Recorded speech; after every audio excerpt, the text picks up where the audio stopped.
भारतीय सेना अपनी ताकत को कई गुना बढ़ाने जा रही है। ऑपरेशन सिंदूर के बाद सेना ने अपनी लॉन्ग रेंज आर्टिलरी को मजबूत करने का डिसीजन लिया।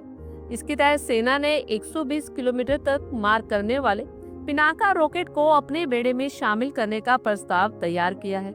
ये प्रोजेक्ट करीब 2500 करोड़ रुपए का है। अगर ये प्रस्ताव पास हो जाता है तो दुश्मन के ठिकाने अब 120 किलोमीटर दूर से ही तबाह किए जा सके। डिफेंस ऑफिसर्स बताते हैं कि इन रॉकेट्स को डीआरडीओ डेवलप करेगा और खास बात यह है कि इसके ट्रायल्स बहुत जल्द स्टार्ट होने वाले। डिफेंस सोर्सेज के अकॉर्डिंगली सेना ने इस प्रोजेक्ट के लिए अप्रूवल मांगी है। डीएसी बहुत जल्द इस पर फैसला ले सकती है। डीआरडीओ सबसे पहले इसका डिजाइन और प्रोटोटाइप तैयार करेगा। इसके बाद इसके ट्रायल्स किए जाएंगे और ट्रायल सक्सेसफुल होने के बाद प्रोडक्शन के लिए पार्टनर चुने जाएंगे और ये सिलेक्शन एक बिडिंग प्रोसेस के थ्रू होगा। राजनाथ सिंह के नेतृत्व में रक्षा मंत्रालय स्वदेशी हथियारों को लगातार बढ़ावा दे रहा है। पिनाका सिस्टम इसी का एक एग्जाम्पल है। इसमें प्रोजेक्ट की सबसे बड़ी खासियत इसका टेक्निकल अपग्रेड है और अभी तक पिनाका सिस्टम के रॉकेट 40 किलोमीटर दूर तक ही मार करते थे। इसके बाद इसका एडवांस वर्जन आया जो 75 किलोमीटर से ज्यादा दूरी तक हमला कर सकता है। लेकिन अब सेना 120 किलोमीटर रेंज वाला गाइडेड रॉकेट चाहती है। कहा जा रहा है कि ये नए रॉकेट उसी लॉन्चर से दागे जा सकेंगे जिसका इस्तेमाल अभी हो रहा है और इसका मतलब है कि सेना को नए लॉन्चर खरीदने या बदलने की जरूरत नहीं पड़ेगी। पुराने सिस्टम से ही ज्यादा दूरी तक हमला किया जा सकेगा। ये लॉजिस्टिक्स और खर्च के लिहाज से बहुत ज्यादा फायदेमंद है। सेना अपने मौजूदा पिनाका रेजिमेंट्स को और स्ट्रॉन्ग करने पर फोकस कर रही है। हाल ही में हुए ऑपरेशन सिंदूर के बाद सेना को लंबे दूरी के सटीक हथियारों की जरूरत महसूस हुई। Pinaka multi barrel rocket launcher system अपनी तेजी और सटीकता के लिए जाना जाता है। यह आधुनिक युद्ध में सेना की क्षमता को कई गुना बढ़ा देता है। सेना प्रमुख जनरल उपेंद्र द्विवेदी ने इस सिस्टम पर पूरा भरोसा जताया।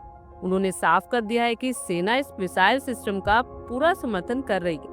उन्होंने हिंट दिया कि जैसे ही पिनाका के लंबी दूरी वाले वर्जन तैयार हो जाएंगे, सेना दूसरे वैकल्पिक या विदेशी हथियारों की योजना को छोड़ सकती है। ये स्वदेशीकरण की दिशा में एक बड़ा बयान है। डीआरडीओ पहले से ही 120 किलोमीटर वाले वर्जन को डेवलप करने के लिए एडवांस स्टेज में है और नेक्स्ट फाइनेंशियल ईयर में इसके फर्स्ट टेस्ट की होप है। बता रहे कि सेना सिर्फ रॉकेट की रेंज ही नहीं बढ़ा रही बल्कि उसके बारूद को भी घातक बना रही। इस साल की स्टार्टिंग में डिफेंस मिनिस्ट्री ने 10,147 करोड़ रुपए की बड़ी डील की थी और ये डील इकोनॉमिक एक्सप्लोजिव लिमिटेड और म्यूनिशन इंडिया लिमिटेड के साथ हुई थी, जिसके तहत सेना को एरिया डिनाइल मुनिशन और high explosive pre fragmented rockets मिलेंगे। एरिया डिनाइल मुनिशन वो होता है जो दुश्मन को किसी खास इलाके में घुसने से रोकता है। पिनाका रॉकेट सिस्टम सिर्फ भारत ही नहीं बल्कि पूरी दुनिया में अपना डंका बजा रहा है। हाल ही में आर्मेनिया ने भारत से पिनाका रॉकेट सिस्टम खरीदा।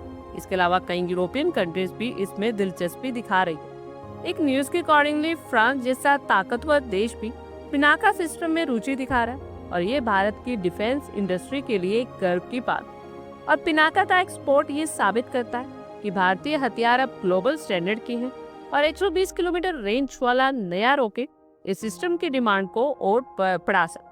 आप लोगों की क्या कुछ राय है कमेंट बॉक्स में शेयर करें। आई होप आपको हमारी ये वीडियो अच्छी लगी हो और आगे भी इसी तरह के अपडेट्स के लिए हमारे चैनल को जरूर सब्सक्राइब करें। धन्यवाद।